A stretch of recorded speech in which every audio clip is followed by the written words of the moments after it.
Salut à tous et bienvenue justement à ce tour informatif ici direct sur votre télévision Grande Vision Héritage. Bien sûr avec des thématiques intéressantes sur la table. Nous allons revenir largement sur la main tendue de Félix Tshisekedi à son homologue rwandais Paul Kagame sur une possible des braves, des propos qui ont donc suscité des controverses au niveau de l'opinion nationale à la République démocratique du Congo. Côté opposition, on y voit une capitulation alors qu'au sein de la majorité, on parle d'une stratégie diplomatique bien assumée. Félix Tshisekedi a-t-il été mal compris? Ça sera donc la question autour de cette première thématique.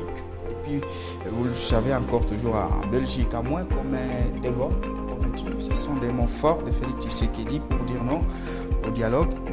Je cite encore les émissaires des agresseurs. Pour Félix Tshisekedi, il va donc falloir mettre une croix sur un possible dialogue tel qu'est demandé par certains dignitaires de notre pays. Le dialogue devient-il impossible entre les figures des proue de la politique congolaise? Là encore, ce sera une question qui va orienter ces débats dans notre émission ici direct. Pour en parler tout de suite, on le prend avec nous, M. Alain Camille, qui est donc l'honorable conseiller communal. Il est également porte-parole de l'Union Sacrée, mais aussi coordonnateur national de la jeunesse à DEFAT. Bonjour monsieur, bienvenue. Bonjour très chers amis et frères, monsieur le journaliste. Un immense honneur d'être sur ces prestigieux plateaux de Héritage Télévision. Bonjour également à mes chers compatriotes et à mes chers co-débatteurs de ce soir. Allez, monsieur Denis Bellessi, qui est donc secrétaire exécutif du parti SID. Bonjour monsieur et bienvenue. Bonjour, très heureux d'être avec les co-débatteurs. Nous sommes déjà habitués. Tout à fait. Surtout, vous êtes les rares qui sont réguliers, justement. Et c'est pourquoi les mêmes visages reviennent dans différentes télévisions. Monsieur Jean-Claude Kapeta Kayati, qui est donc également secrétaire exécutif du parti fédéral du parti MLC. Bonjour et bienvenue. Bonjour, monsieur Jean-Claude. Bonjour à tous les fidèles téléspectateurs de la radio Héritage. Et surtout aussi, je salue tous mes doyens et prestigieux co-débatteurs ici présents. Allez, on va se faire rejoindre par M. Guy Lukola, qui est donc politologue. Avec lui, on va en débattre. Mais tout de suite, vous avez les programmes, nous avons les micros. Bienvenue à toutes et à tous.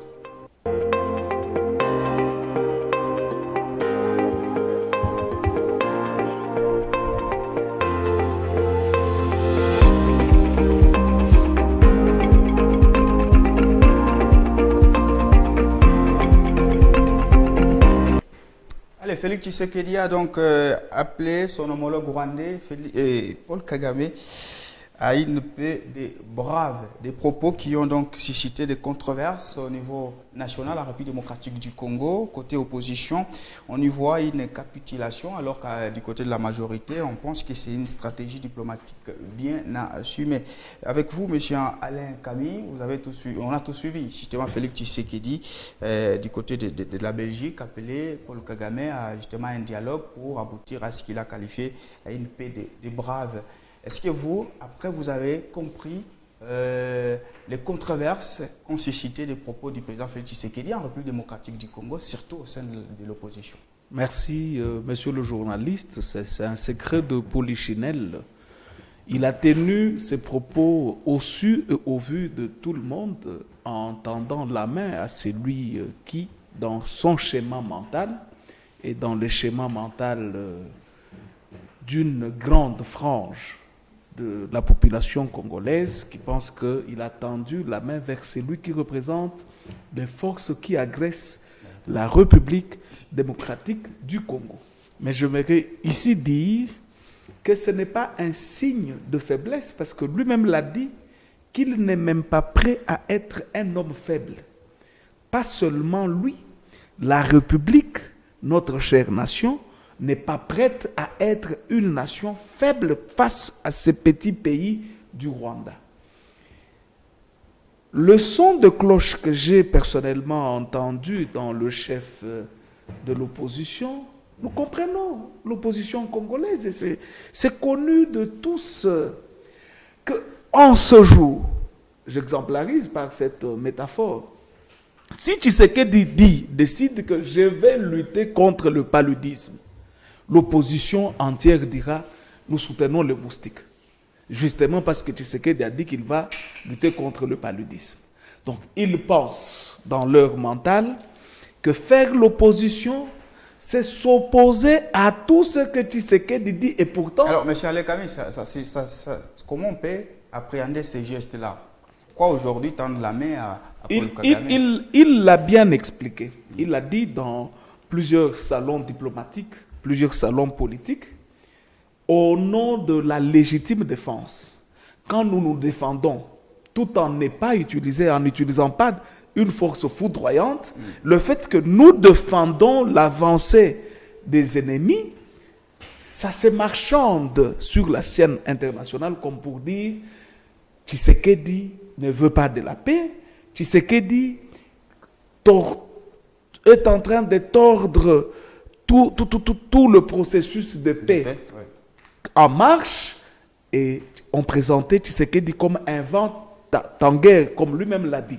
Alors, il a fallu publiquement lui dire qu'il est encore possible. Donc, c'est pour éviter la casquette il est encore possible de refaire les choses proprement.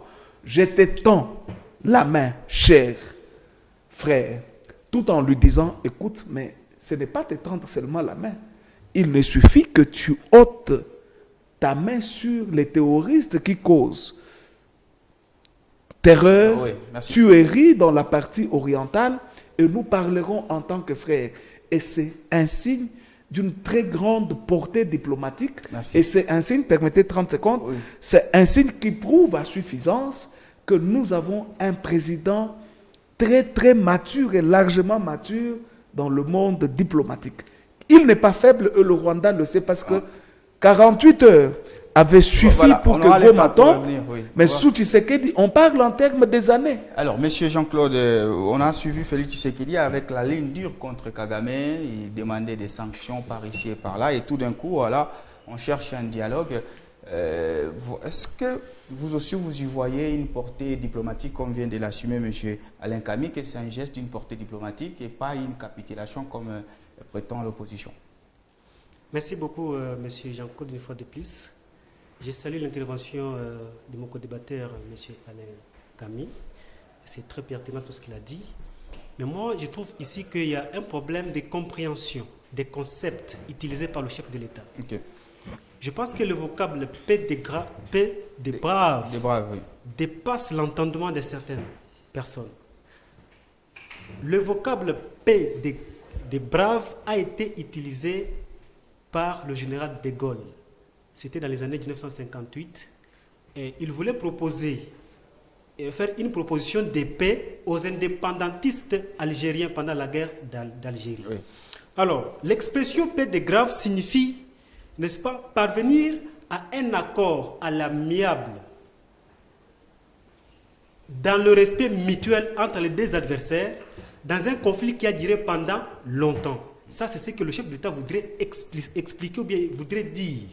Maintenant, les gens ont compris par à travers et ils ont déformé cette expression pour dire que le président s'est fait humilier.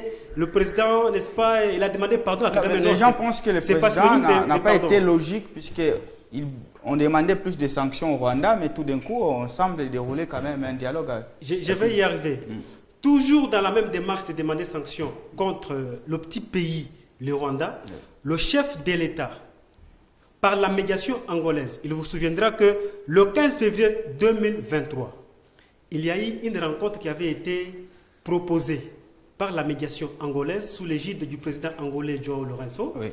Cette médiation avait avorté par la malice, à cause de la malice de Paul Kagame, qui va imposer des conditions comme quoi il faut intégrer le problème de l'AFC M23 sur la table.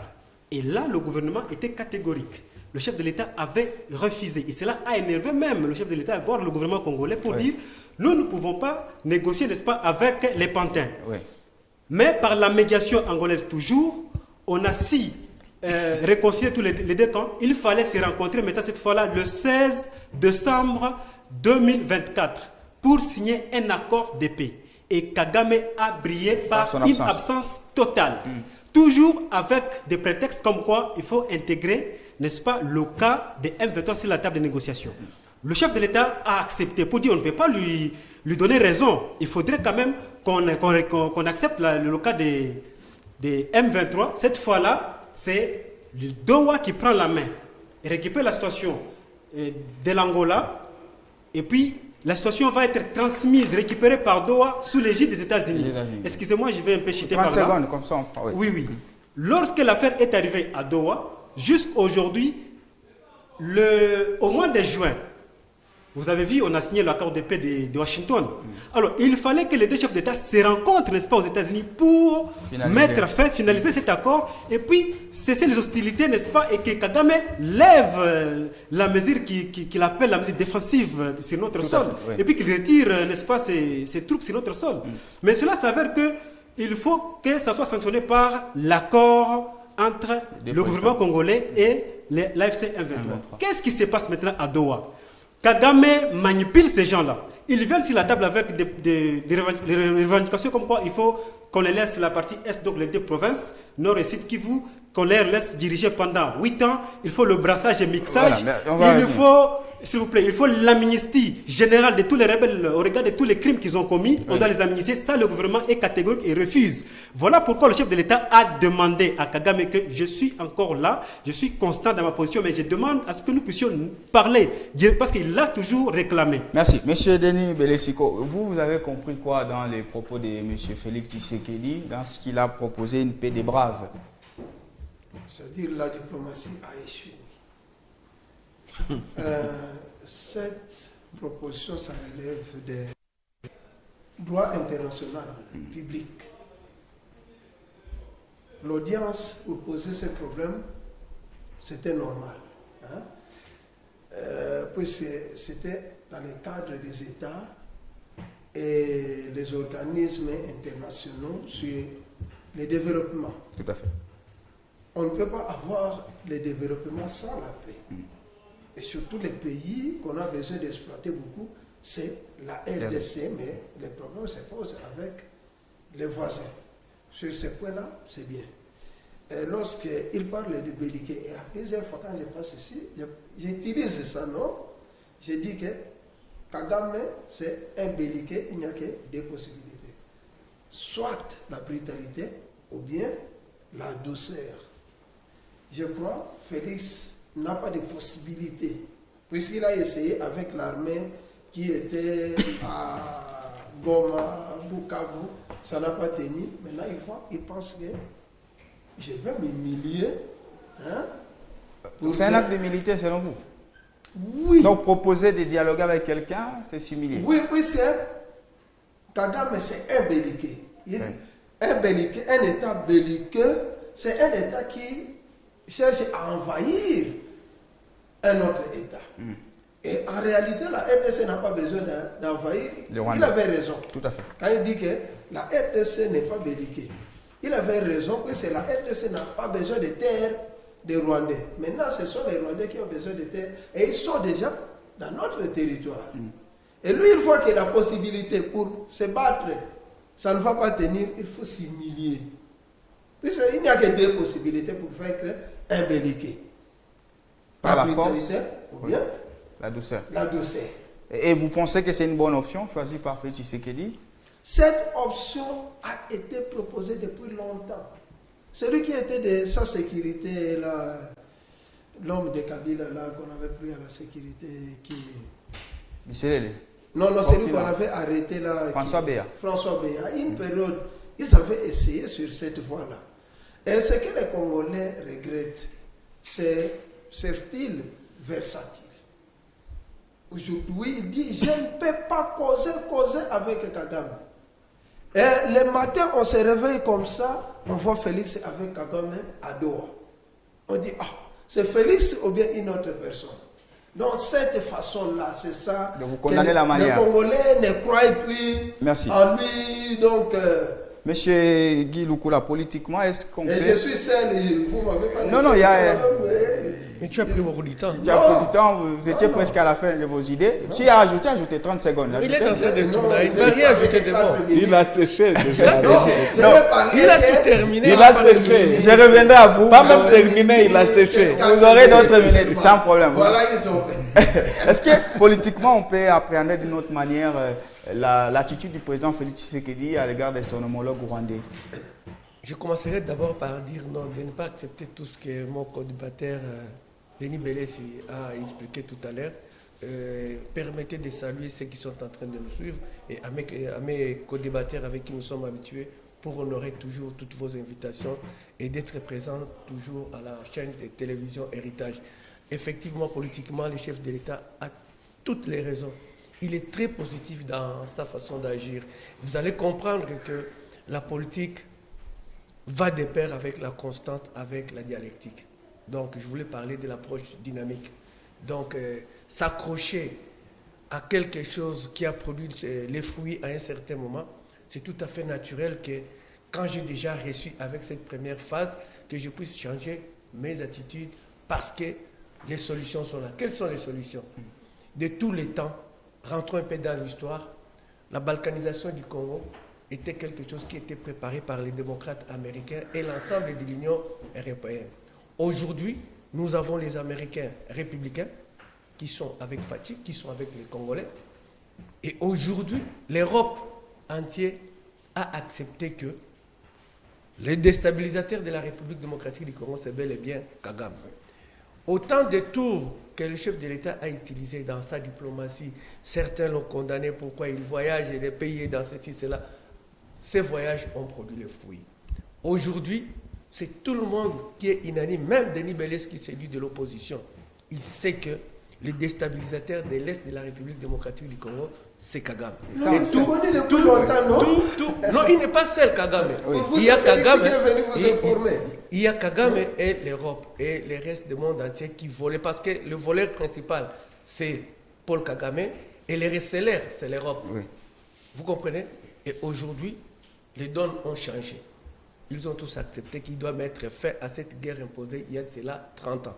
La politique du chef de l'État, en approchant, en tendant la main positive vers son homologue, c'est une histoire de merveille et qui a attiré l'attention de tout le monde. Vous allez constater, même dans la salle, on avait applaudi.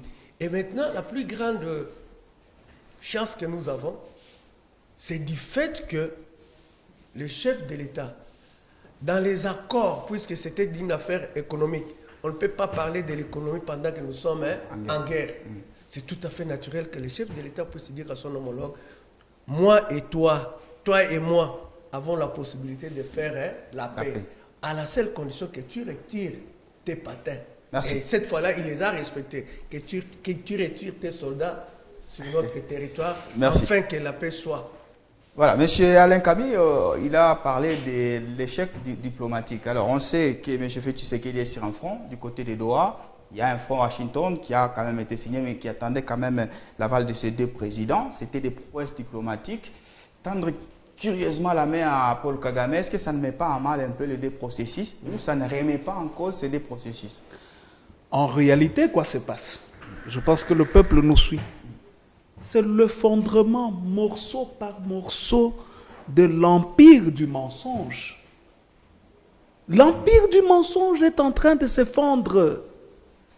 Ici, on vous présente que quand quelqu'un demande de dialoguer autrement, ça veut dire qu'il est faible. Donc nous comprenons. Il n'a pas voulu dire au peuple congolais que chaque fois que Fayoulou demande de dialoguer avec Tshisekedi, il est faible. Mais nous, dans notre schéma mental, ce n'est pas ça le problème. Fayoulou n'est pas ennemi. Tshisekedi, nous l'avions toujours dit. Tshisekedi et nous, ses adeptes, nous ne ferons jamais usage du sang humain comme bouclier de notre pouvoir. Nous savons la sacralité. Nous savons que la vie humaine est sacrée. Congolais, fœtus, embryon, vieux qu'il soit, il a droit à la vie. Et constitutionnellement parlant, nous sommes égaux en termes de droits et devoirs. Et nous ne pouvons nullement pas permettre à un seul Congolais d'ôter la vie à son prochain. Mais on tue en termes de milliers, de millions de Congolais. Ça nous fait très mal.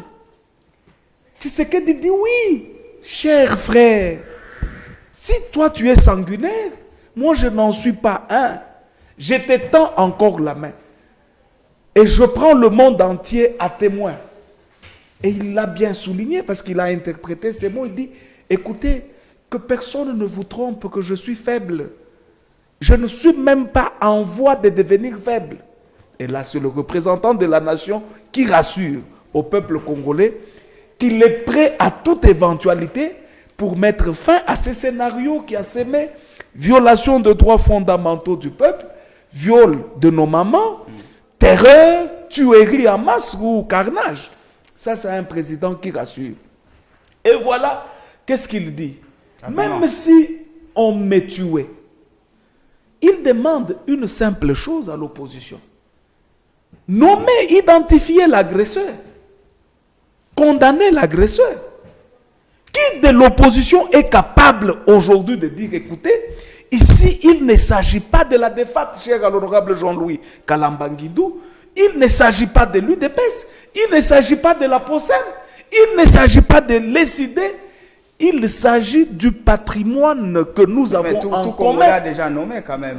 Non, écoutez, non, quel Congolais, s'il vous plaît, je cite, Kabila qui vous dit clairement que ce qui se passe à l'Est, c'est une expression de... C'est une aspiration d'un peuple.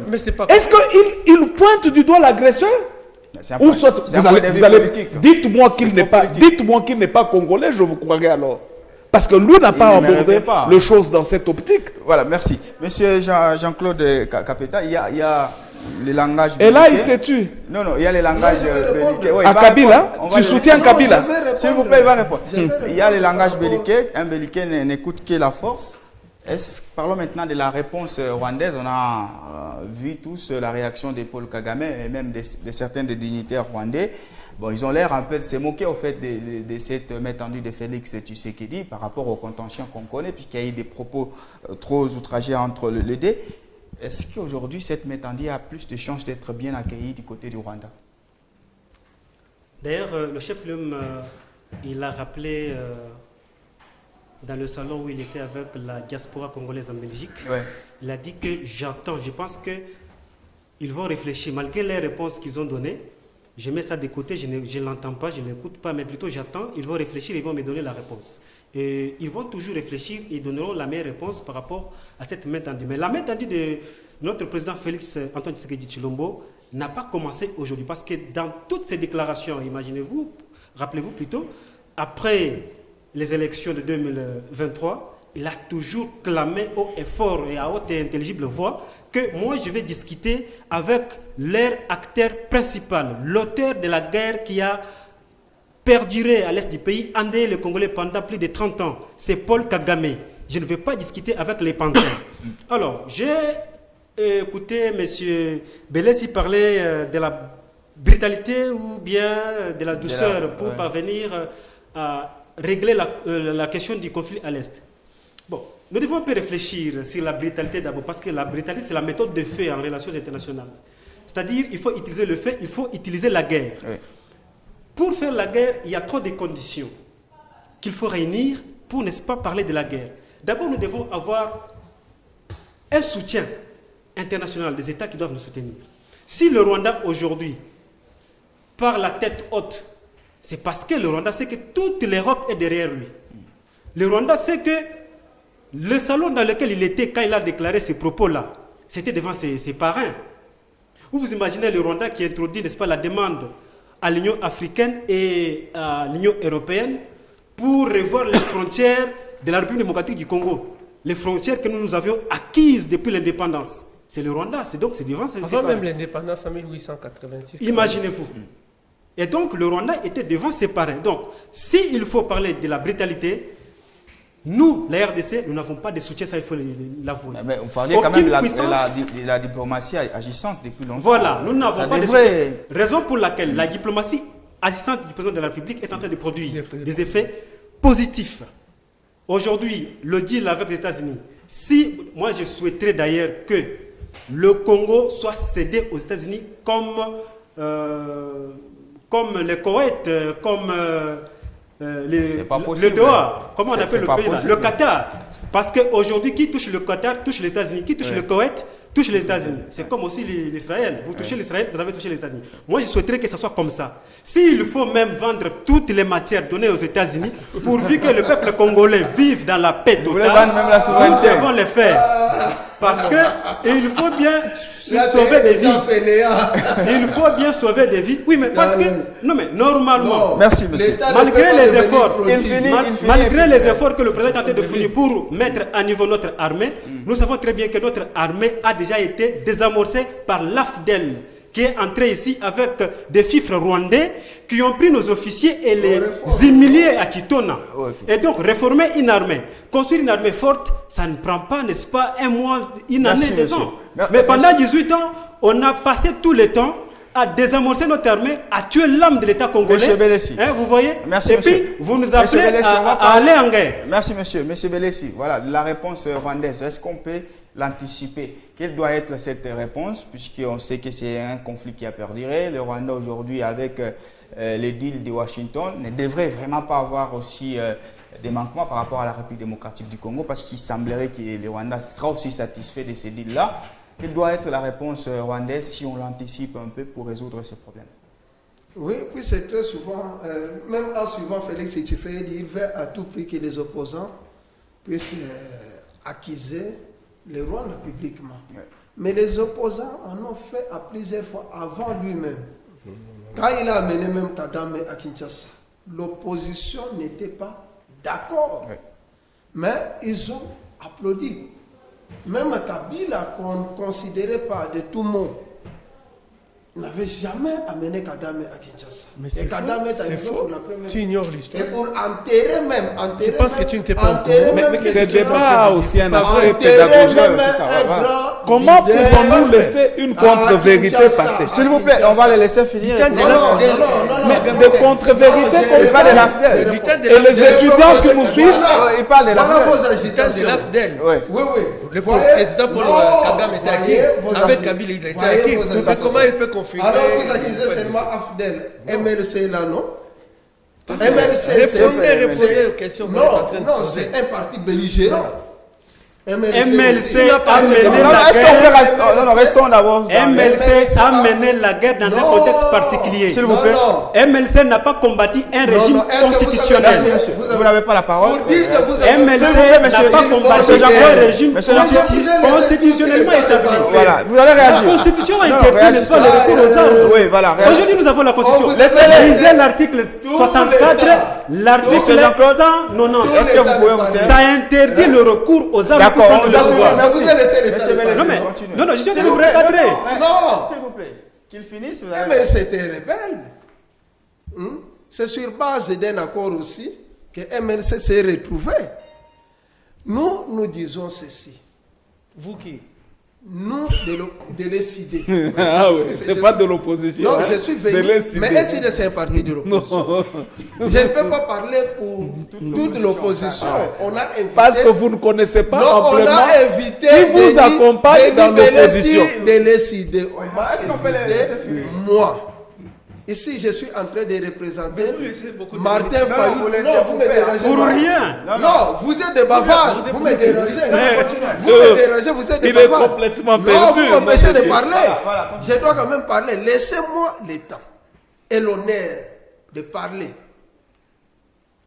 Nous, de l'ECD, on dit ceci. On dit, la paix, c'est une guerre des idées. Là, c'est entre Congolais, on s'assoit autour d'une même table, on discute pour savoir les causes réelles de ces conflits, puisque les conflits sont multiples ici en RDC. Oui. Nous sommes allés jusqu'à l'est de la RDC. Cardinal Ambongo, qu'on accuse aujourd'hui, montait même la moto, circulait partout là-bas. le président Adolphe Mouzitou et le président Fayoulou. Ils ont fait le tour là-bas pour s'enquérir de la situation. À ce moment-là, les rebelles n'étaient même pas à Bunagana. Mais il n'y avait que des rumeurs. On a dit, non, s'enquérir. Il rentre à Kinshasa. Le cardinal fait son homélie. Les gens de l'île de Pes vont à l'archevêché, jeter des pierres là-bas, insultant le cardinal. Nous avons pris la décision, on dit, on doit chasser l'ambassadeur du Rwanda ici au Congo. Il a des attitudes belliqueuses. Oui, nous sommes allés devant... Il a aussi des attitudes belliqueuses. Nous sommes allés là-bas, devant l'ambassade du Rwanda. Jusqu'à tel point, on a délogé l'ambassadeur. Le président nous avait... Oui. Et on avait organisé combien de marches? On a organisé 3 marches pour la question de l'Est. À chaque marche qu'on a organisé, on nous attaque. Respecte quand même le journaliste. Non, mais vous êtes... Je suis Respecte quand même le journaliste. Parlons maintenant de la réponse rwandaise. Est-ce qu'on est certain que cet appel sera bien accueilli du côté du Rwanda? Et effectivement, le chef de l'État, il a la maturité que le chef de l'État a démontré en Belgique, a fait savoir et a poussé que Paul Kagame à s'exposer. Il y a quelqu'un qui te tend la main. Et bon, en politique, tout ce qu'on dit tout haut ne peut ou ne pas être ce qu'on fait dans les coulisses. Mais les réponses que le président Paul Kagame a données, les réponses que son ambassadeur a données, laisse à culpabiliser le Rwanda. Et aujourd'hui, vous avez peut-être constaté qu'il est devenu bavard, il ne sait plus sur quel pied danser. Mais j'ai un souci majeur dans les chefs de l'opposition de la République démocratique du Congo. Nous avons vécu, moi qui vous parle, j'ai vécu le Congo sous Kasavubu, sous Mobutu, sous Kabila. Quand on parle de dialogue, vous comprenez, ce n'est pas pour la satisfaction du bien-être général. C'est toujours pour venir chercher à se servir en lieu et place de servir la population. Là, c'est selon vous. Non, mais nous avons... Moi, j'ai l'expérience. C'est selon vous. Je parle de l'expérience. C'est selon vous. J'ai rappelé que j'ai vécu le Congo, j'ai vécu les Zaïre, j'ai vécu la République démocratique du Congo avec Kabila Lepers. Mais on va définir les objectifs. Et aujourd'hui, avec Tshisekedi, le dialogue n'a jamais été... Il a déjà organisé ça. N'a jamais été fait pour la satisfaction du bien-être général. Est-ce qu'il a déjà dialogué? C'est le partage des gâteaux. Voilà. Comme il cherche à déranger, c'est le partage des gâteaux. Je n'ai pas assez de temps pour tout exprimer parce que... Il n'a jamais organisé les dialogues. C'est inutile. Pourquoi organiser? Non, il n'a jamais idée de parler. Puisqu'on n'aura pas le temps d'avancer. Il ne deviendra jamais unificateur. C'est tout le monde qui te demande. On se laisse le temps justement pour essayer de finir. Sois calme, sois posé. Les gens qui nous suivent ont besoin justement de nous entendre, à moins qu'on si tu trouves que tu n'as plus d'arguments, c'était d'ailleurs les efforts de Félix Tshisekedi pour dire non au dialogue qui inclut, je cite, les émissaires des agresseurs. Donc pour Félix Tshisekedi, il n'y aura pas de dialogue avec ce qu'il appelle des émissaires des agresseurs. Qui sont-ils? C'est aussi ça le problème. Est-ce qu'aujourd'hui on peut le nommer? On va voir dans le débat. Est-ce que le dialogue devient-il impossible à la République démocratique du Congo? Le dialogue interne tel que demandé par exemple par Fayoulou ou les évêques de la Senko, M. Alain Camille. Merci, monsieur le journaliste. De prime abord, j'aimerais que mes compatriotes se mettent en tête... On va avoir 2 minutes chacun. Que mes compatriotes se mettent en tête que la République démocratique du Congo, ma nation, ta nation, la nation à M. Bélessi, c'est déjà inscrit dans un cycle électoral. Qui peut commander, qui peut être acteur des institutions démocratiques de notre chère nation? C'est celui qui est passé par les urnes. L'article 5 de notre Constitution dispose que la souveraineté nationale appartient au peuple, pas à Kabila, pas à Katumbi. Et à l'issue des élections, ce peuple aliène sa souveraineté. Parce que la République doit avoir un représentant. Le peuple s'est dit, nous voulons comme représentant Félix-Antoine Tshisekedi. Ça c'est le souhait, le vœu du peuple qu'il a manifesté. Nous voulons un tel comme député. Nous voulons de M. Alain Camille que je suis comme honorable conseiller dans la commune de Kampemba. Là, c'est le peuple. Nous n'avons pas fait usage d'une seule arme, d'une seule Kalachnikov, ou d'un seul coup de feu, ou un Congolais tué pour y arriver. Alors, comme le schéma est déjà tracé et connu d'avance, pourquoi chercher le dialogue alors que parmi les sources du droit, il y a la source jurisprudentielle. Et les jurisprudences abondent dans le sens de dialogue qu'on a connu dans notre chère République. Et je pense que le chef de l'État a dit, il est congolais et africain de surcroît. C'est dans notre culture, c'est dans notre ADN, dialoguer. Mais il veut dialoguer avec qui? Ceux qui comprennent que nous sommes agressés. Ceux qui peuvent condamner haut et fort le Rwanda, le pays agresseur. Ceux qui peuvent doiter Paul Kagame que c'est toi l'agresseur du Congo. Où est le mal? Si c'est juste que Kagame tu nous agresses, le Rwanda vous nous agressez. À qui? Écoutez, parce qu'on doit le savoir. Nous avons un peuple mature. Mais il s'adresse à la nation. Il s'adresse à la nation. Moi Alain Camille, j'ai dit haut et fort que c'est Kagame qui agresse notre peuple, notre pays. Fayulu l'a dit plusieurs fois. Plusieurs fois. Fayulu, Avant même Félix. S'il vous plaît, oui. Raison pour laquelle il est à Kinshasa. On a trouvé Et il n'est même pas inquiété. On a trouvé même les pneus. Il vit Parce qu'il a paisiblement. dit que c'est un Kagame. Fayulu vit paisiblement à Kinshasa, sécurisé et possédant Il est parti tout le à droit, l'est s'il vous plaît, de la RDC. possédant tout le droit d'un opposant et nous le respectons pour cette casquette qu'il a accepté de jouer. Nous respectons Fayulu. Mais les autres opposants qui ont même pris la poudre d'escampette, qui ne savent même pas mettre leurs pieds ici à Kasumbalesa, qui les a chassés? Qui? Merci. Que reproche-t-il à Tshisekedi? Que reproche-t-il à ce peuple qui leur a tout donné? Merci, monsieur. Certains sont venus en botte et aujourd'hui, ils semblent être plus forts sur le plan financier que la République. Devons-nous continuer à accepter de telles balivernes? Alors, monsieur Jean-Claude, monsieur Tshisekedi ferme la porte à un dialogue avec ce qu'il qualifie les émissaires des agresseurs. Qui sont-ils? Vous pensez que cette attitude peut faire résoudre la crise à l'est de la RDC, une crise qui inclut aussi une partie congolaise? Ça, on ne peut quand même pas ignorer. Merci beaucoup, monsieur Jean-Claude. Mais j'aimerais d'abord rebondir sur la question de la rébellion. 30 secondes seulement, d'IMLC. Je voudrais rappeler à l'opinion. Ah, non, c'est la pique, elle est passée. Je voudrais rappeler à l'opinion que parce qu'il est en train de tourner dans le message, parce que nous devons vraiment évoluer et élever le niveau du débat. Ça reste collé. L'OMLC a mené la guerre. L'OMLC a pris les armes pour sauver le Congo dans une situation exceptionnelle que notre pays s'est retrouvé.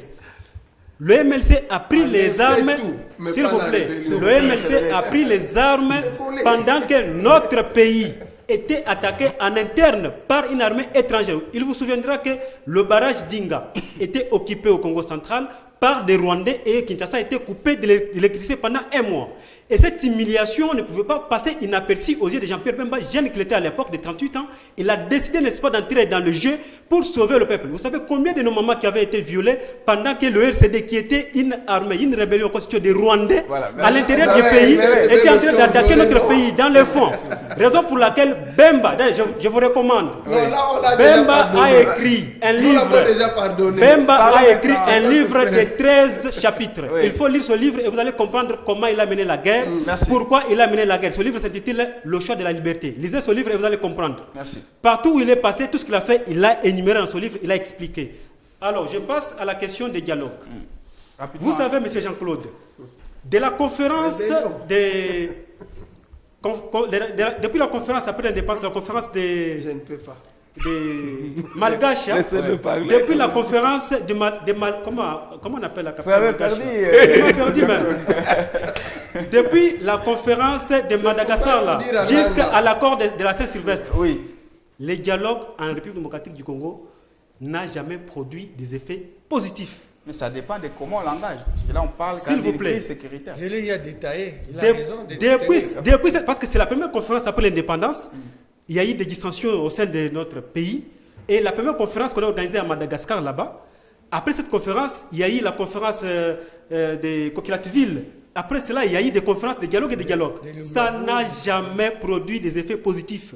Il n'y a que des dissensions, il n'y a que un groupe qui part dans le dialogue, un groupe qui s'oppose. Oui. Et après, il n'y a pas de consensus. Oui. Et donc, le dialogue a produit des effets vraiment qui ne sont pas à apprécier dans notre pays. Saint-Sylvestre a produit quand même quelque chose. Saint-Sylvestre n'a pas produit. Il y a eu le Rassemblement congolais pour la démocratie. Oui. Il ne s'était pas retrouvé.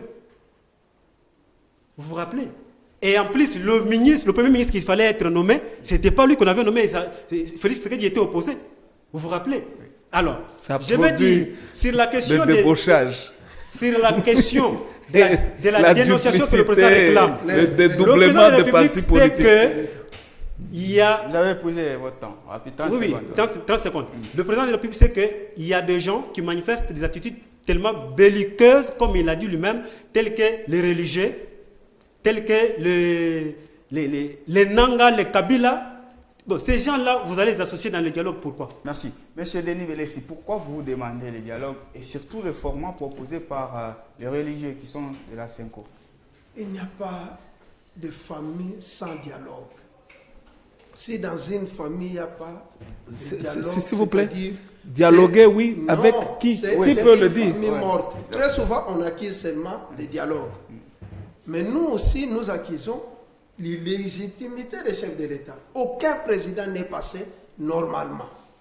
On doit dialoguer pour voir ces points. Pourquoi? On a eu les bonnes élections en 2023. Pourquoi l'élection de Félix, c'était une semaine, il a dépassé même les jours. L'élection, en principe, c'est de 7h à 17h, je crois. Mais on avait fait pendant 7 jours. Ce n'était plus des élections. L'élection de 2018, nous aussi, nous avons touché des gris-gris pour travailler tous ces gens-là. On citait les noms. On dit, Nanga, toi, comme tu as triché à notre élection, tu vas subir. Aujourd'hui, il est devenu rebelle. Kabila, toi. Voilà ce qui donne comme valeur à la jeunesse. Oui, ça de toucher les l'anthropologie politique. Nom de Dieu. Mais Félix, voilà. Alors, qu'est-ce que vous inculquez dans... Non, mais s'il vous plaît, on ne va pas permettre ça. Quand on était avec Yachichi, il parle chez Mobutu. Sa main était toujours dans la poche. Pourquoi il mettait sa main dans la poche? Mais c'est Belessi. Est-ce qu'on va dire qu'il est mal éduqué? On dialogue avec qui? Mais il mettait toujours sa main dans la poche. C'est un langage. D'accord, merci. Vous avez... Je dis, il y a aussi les accords qui ne marchent pas. Non seulement il vient prendre aux jeunes de toucher au gris-gris. Nous sommes en train de subir des conséquences des accords et des élections qui sont mal organisé. Pour ça, il faut un dialogue. Oui, les gens doivent s'asseoir pour avoir un président qui sera vraiment légitime. D'accord, merci. Monsieur Guy Lukula, voilà, c'est la question. C'est dans les urnes qu'on trouve un président légitime, pas dans un dialogue. Non, mais non. S'il vous plaît, je pose la question. Vous allez organiser les élections 2028. Est-ce que c'est dans les urnes C'est dans les urnes qu'on trouve un président légitime, pas à l'issue d'un dialogue. Vous allez d'abord comprendre que le chef de l'État n'a jamais refusé le dialogue. Il a dit que le dialogue ne peut venir que de son initiative. Ouais. D'autant plus, pourquoi il le dit? Il sait qu'il a été un président élu. Tout à fait. Quand vous venez avec vos histoires du dialogue, dès qu'il va accepter, au lieu de parler dialogue, lui demandait aussi dialogue, non? Mais non, qu'on se le dise aujourd'hui, il a un mandat de 5 ans. Ouais. Si dialogue il y a, on doit déterminer le cadre et ce qui doit être dit dans le dialogue. Qui doit en être l'initiateur? Est-ce que c'est le président seul qui détermine ou bien c'est... Non, qu'on se le dise d'abord, il a un mandat de 5 ans qui doit d'abord sa propre initiative. À son initiative, il ne refuse pas le dialogue comme certains ont voulu le prétendre. Mais néanmoins, il précise qui doit participer au dialogue. Pas ce dialogue de brassage.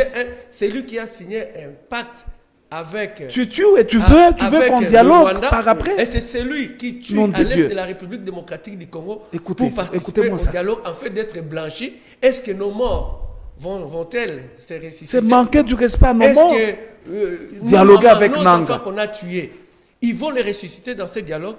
Raison pour laquelle il dit je suis prêt pour le dialogue. Mais passe dans ce format-là. Merci. Allez, on va finir avec la rubrique carton. Je pense que Denis Belessi a compris le fondement de votre question. Vous connaissez les règles du jeu de la rubrique carton, je pense, c'est ça? Bon, c'est peut-être du nouveau. Allez, on va prendre la rubrique carton pour finir.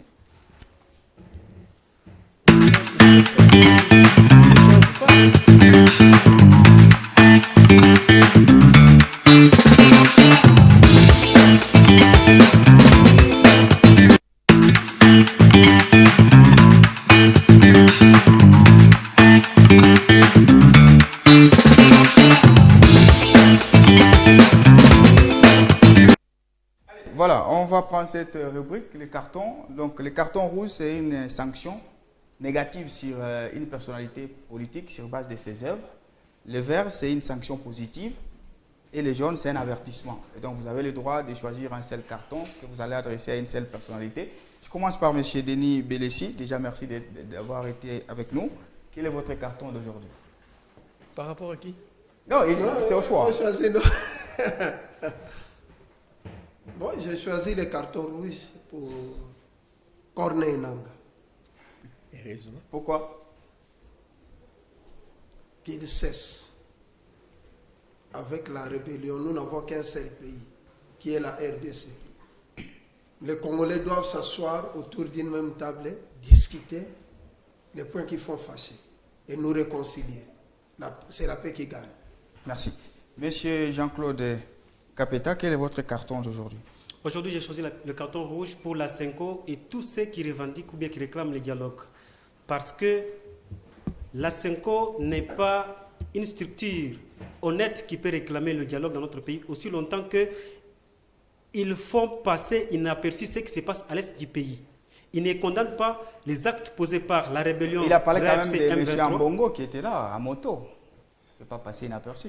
Nous suivons l'attitude de la SENCO aujourd'hui. Nous suivons l'attitude de la SENCO aujourd'hui, ce qui se passe dans notre pays. Okay. Et donc, la SENCO, on dirait, elle est complice de la guerre qui se passe à l'Est. Donc, carton rouge pour eux, ils doivent savoir que le Congo ne se gère pas par les accords. Le Congo est géré par la Constitution. Ceux qui veulent accéder au pouvoir doivent respecter la Constitution, suivre le schéma constitutionnel pour accéder au pouvoir ou bien à la gestion des affaires publiques, pas de dialogue. Merci, monsieur. Félix Tshisekedi est encore en cours mandat. Kabila, s'il est parti à Sun City, c'est parce qu'il était illégal. Il devrait négocier pour être reconnu, quand même avoir cette petite légitimité d'être président de la République. Aujourd'hui, Félix est en plein mandat, il doit finir son mandat et voir qu'est-ce qu'il faut maintenant faire après les élections. Monsieur Alain Camille plutôt. Carton d'aujourd'hui. Je choisis le carton rouge et du rouge vif à l'endroit de tous les adeptes et disciples de Paul Kagame qui ont été démasqués par la main tendue du chef de l'État. Donc tous ceux qui sont contre la main tendue, c'est adepte. Je pense que c'est une haute diplomatie qui a démasqué la manipulation qui a longtemps érigé domicile dans les chefs de certains adeptes de Paul Kagame qui sèment tuerie et qui apportent soutien moral et financier à ces énergumènes rebelles de M23. Merci, monsieur. Monsieur Guy Lukola, votre carton. C'est le carton vert dans les chefs du président de la République, garant de la nation, de continuer avec cette politique, en fait, de nous sortir dans la gueule du loup, qui est le Rwanda, qui est l'Union européenne, qui est les démocrates américains, et de s'accrocher avec les républicains pour, une fois de plus, instaurer la paix, la sécurité et l'intangibilité de notre territoire national par rapport aux envahisseurs, par rapport aux Congolais qui ont trahi leur pays en s'alliant avec les déstabilisateurs Paul Kagame. Merci à vous, messieurs, d'avoir bien voulu agrémenter ces moments dans Ici Direct qui revient très prochainement avec d'autres thématiques. Dans 8 minutes, ma montre faisant fort, vous allez suivre la grande édition du journal. Restez grâce à nos programmes et au revoir. Merci. Merci. Tu as